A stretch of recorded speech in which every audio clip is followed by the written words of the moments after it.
Assalamualaikum warahmatullahi wabarakatuh. Izin Bapak, saya mau menyampaikan kronologi pas terjadinya penganiayaan yang terjadi kepada saya. Saya Herawati, korban dari penganiayaan di rumah Ibu Erin, mau mau menceritakan kejadian itu terjadi pada tanggal 28 April jam 3 sore. Waktu itu saya lagi membersihkan sofa di lantai 2 di rumah Ibu Erin. Dan Ibu Erin pun tiba-tiba naik ke atas, ke lantai 2. Dia masuk ke kamar Mas Dio, anak pertamanya. Terus dia melihat hordeng tidak dibuka, sama kamar mandi tidak ditutup. Dan beliau pun marah ke saya dan mengucapkan kata-kata kasar seperti, kamu nih tolol, kamu nih bego, kamu kerja nggak pakai otak, kata dia gitu. Terus saya kan megang sapu lidi buat membersihin sofa, diambil sama beliau dan dipukullah kepala saya di bagian belakang. Pertama mukul 1 kali, terus Ibu Erin kembali maki-maki saya lagi dengan perkataan kotor dan kasar. Dia bilang, kamu ini benar-benar super tolol kerjanya. Lalu mengambil sapu yang saya pegang lagi dan dipukullah yang kedua kalinya. Habis itu saya nangis ketakutan. Saya bilang gini, Bu maaf Bu, jangan pakai kekerasan Bu. Saya bilang gitu. Kenapa harus teh dari Sosro? Ini perkebunan teh kami. Di sini kebaikan itu lahir. Dipetik dengan teliti, diramu presisi, dijaga dengan hati, memastikan tak ada yang terlewati. Agar semua kebaikan teh bisa terus dinikmati semua generasi. Tea is good. Sosro, ahlinya teh.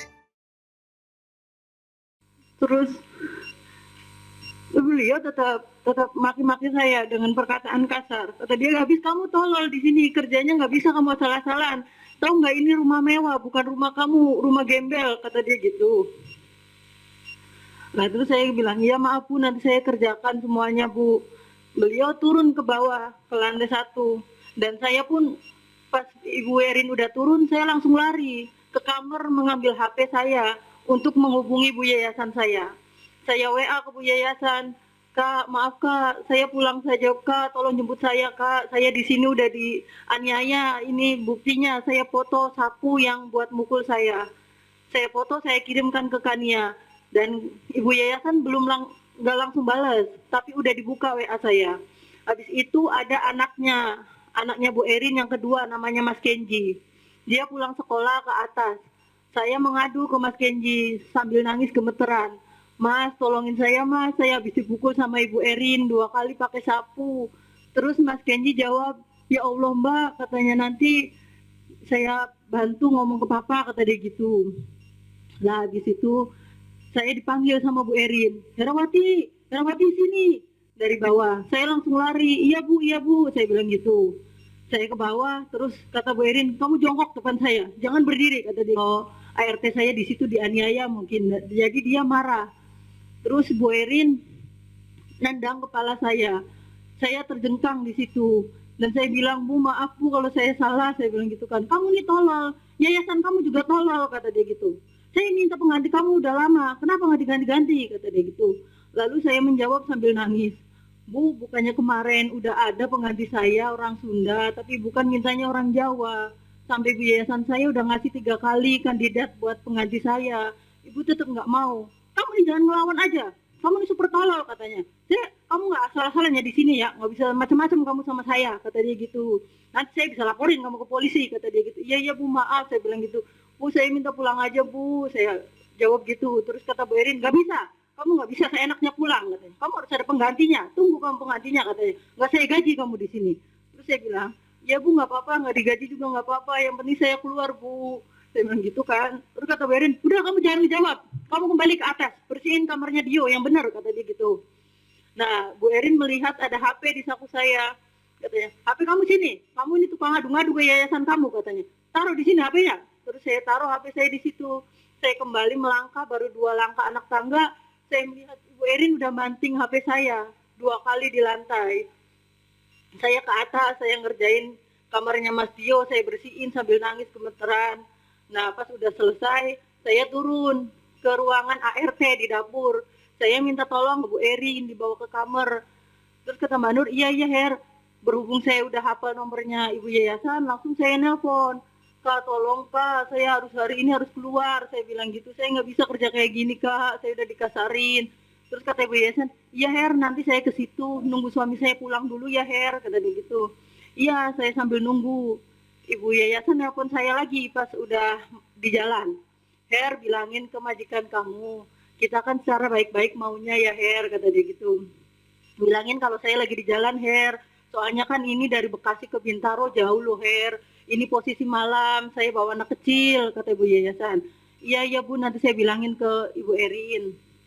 Pas itu saya udah dihantui rasa takut. Dan saya minta tolong ke ART yang lain. Aku minta tolong dong temenin ngomong ke Ibu Erin kalau Ibu Yayasan saya lagi di jalan mau nyebut saya. Nah, teman saya mau nemenin ke Bu Erin. Bu, maaf Bu, Ibu Yayasan saya lagi di jalan, mau jemput saya, mau bertemu sama Ibu Erin. Terus Bu Erin jawab gini sambil duduk di sofa, ya, suruh ke sini, bila perlu temuin saya, katanya gitu. Nah, terus saya nunggu ke kakak yayasan saya datang, nelpon lagi. Her, gimana Her? Saya udah nyampe nih di gerbang, katanya Ibu suruh keluar, kita selesaikan secara keluargaan. Saya nggak bawa siapa-siapa Her, ini udah malam, kata Ibu Yayasan. Terus saya masuk lagi ke Ibu Erin. Saya bilang, Bu, Ibu Yayasan saya udah di depan Bu, tolong Bu temuin dulu, saya bilang gitu. Terus Ibu Erin jawab lagi dari situ, dia bilang gini, enggak, saya nggak mau nemuin, suruh pergi, suruh pulang, katanya gitu. Nah, habis itu saya ke depan, saya nyampein ke Ibu Yayasan. Loh, kok dia nggak mau nemuin saya Her? Emang kamu tadi pas saya di jalan udah ngomong belum, saya mau datang? Udah, saya bilang udah ngomong ke Bu Erin. Nah, satpam di situ katanya kalau ada Ibu Yayasan yang mengaku-ngaku ART Hera, suruh langsung usir aja Pak. Bilang ke ibu yayasannya kalau saya tuh orang hebat, orang penting katanya. Kalau mau ketemu saya bawa polisi, karena saya tuh temannya pejabat, temannya polisi, gertak gitu ya Pak. Usir aja Pak, katanya gitu. Nah, terus kata Ibu Yayasan saya, coba Pak lihat tunjukin nolongan ke Kapolsek, suruh nampingin jemput saya. Terus nggak lama kemudian Ibu Yayasan datang sama 4 kepolisian dari Kapolsek Pesanggerahan. Habis itu Ibu Yayasan nelpon saya, Her, ini saya udah di luar sama bawa polisi juga sesuai permintaan majikan kamu, kata dia. Gitu. Terus saya bilang lagi ke Bu Erin, Bu, di depan udah ada polisi sama Ibu Yayasan saya. Hera sini katanya. Nur sama Siti suruh ke sini. Nah, terus Nur sama Siti ke situ juga. Bu Erin marahin si Nur sama Siti dulu. Kamu nih, kenapa kalian berdua sekongkol sama Hera? Katanya. Kenapa HP-nya dikasihin ke Hera buat ngubungin penyalur? Kalian bisa saya laporin ya ke polisi ya. Sekalian macam-macam sama saya. Sana ke atas katanya. Dia bilang gini, Her, kamu kenapa lapor ke polisi katanya. Kamu nih tolol ya katanya. Kamu macam-macam sama saya. Habis itu Bu Erin mukul kepala saya dengan tangan kanan dia. Nah, saya bilang, aduh Pak, aduh Bu, jangan kayak gini Bu. Saya mikirnya gini, di depan ada polisi dan Ibu Yayasan saya bisa menyelamatkan diri lah di situ. Saya minta tolong di situ, teriak-teriak Ibu Erin gitu. Terus saya bilang, nggak mau Bu, saya mau keluar. Saya tarik tangan Bu Erin. Saya mau keluar Bu, saya mau keluar. Saya bilang gitu kan. Terus terjadi tarik-tarikan sama Bu Erin sampai balkon di luar. Ibu Erin keluar di situ. Dia melihat kalau ada pihak kepolisian, ada Ibu Yayasan saya di gerbang, dia tahu. Terus saya lari. Pas udah di balkon, dia melepas baju saya ngelepas tangan dia.